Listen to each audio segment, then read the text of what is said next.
हमारी जो 11th है सर वो फुली बर्बाद है। फिर how to manage 11th with 12th, how to manage या फिर improve class 11th with 12th।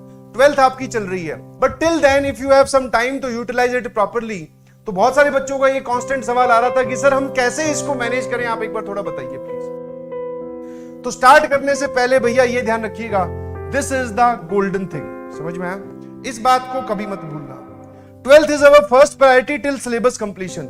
जब तक 12th का सिलेबस कंप्लीट नहीं होता तब तक हमारी पहली प्रायोरिटी 12th है।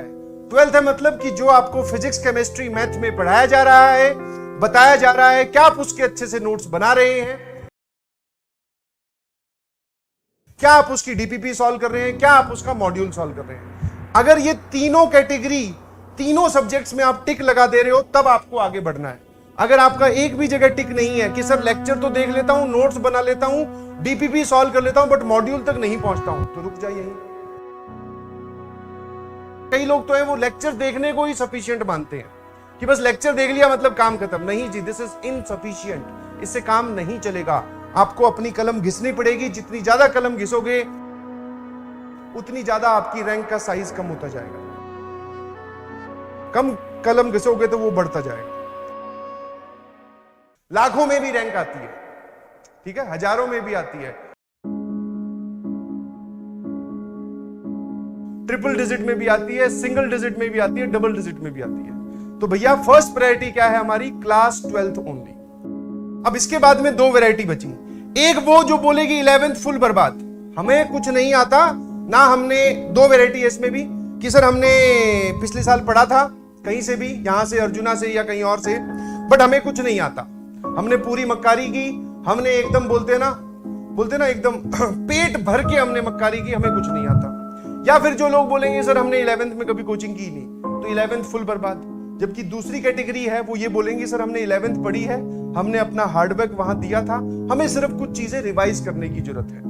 तो जो इस कैटेगरी में लाइक करते हैं, जो बोलेंगे 11th फुल बर्बाद, उनसे मेरी रिक्वेस्ट है कि आपके पास क्लास 11th के अर्जुनास के लेक्चर्स का एक्सेस है, जाइए वो लेक्चर देखिए। और कब देखने हैं वो आपको लेक्चर? जब आपके पास फ्री टाइम हो, दैट इज सैटरडे संडे। जैसे अभी ईद की छुट्टी आने वाली है, अब बहुत सारे लोग बोल रहे हैं सर लेक्चर पूरे देखें या one shot, that is again depending on your capability. आपको अगर वन शॉट से पूरा समझ में आता है, यूट्यूब पे जो अपने लेक्चर्स अपलोडेड हैं, अगर आपको वन शॉट से लगता है कि यस आपने टॉपिक ग्रैब कर लिया है, तो वन शॉट के लेक्चर देख लो चाहे। But if you want detailing चाहते हो तो आप पूरे क्लास 11th के अर्जुना के लेक्चर देखो, स्पीड 2x पे करके। तो ये देखो या ये देखो, दैट डिपेंड्स ऑन यू। अगर वन शॉट से आपका काम चल रहा है, क्वेश्चन सॉल्व हो रहे हैं, आप रिदम में आ चुके हैं, आपको समझ में आ रहा है, तो ये भी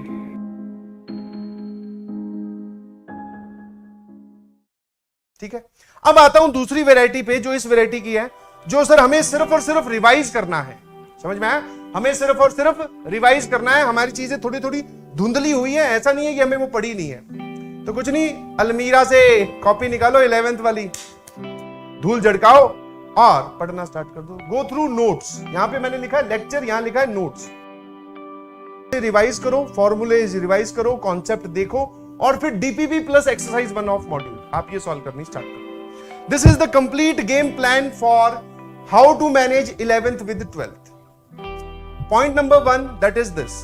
इसके आगे आप तभी बढ़े जब मैंने आपने उन तीनों पे टिक कर लिया हो कि सर अभी रनिंग क्लास में हमारी डीपीपी, नोट्स और मॉड्यूल कंप्लीट चल रहा है, क्या हम अब इस तरफ शिफ्ट हो सकते हैं? तब अगर आपके एक भी टिक, मतलब टोटल 9 टिक हो गए ना, फिजिक्स में 3, केमिस्ट्री में 3, मैथ्स में 3, 9 में से अगर आप 8 टिक पे भी हो तो भी मत जाना। फर्स्ट प्रायोरिटी यही है, बोर्ड्स है इस साल, और 12th का वेटेज 11th वाले वेटेज से ज्यादा होता है। मैं मैथ्स के रिस्पेक्ट में बात करूं तो 12th की मैथ्स के क्वेश्चन ज्यादा आते हैं, आजकल तो 50-50 भी बोल सकते हो, बट यस इसको आप भारी मान के चलिए, क्लास होती है भारी, समझ गए? ज्यादा वेटेज है, बोर्ड्स में है, जेईई मेंस में है, जेईई एडवांस में भी है, समझ पा रहे हो?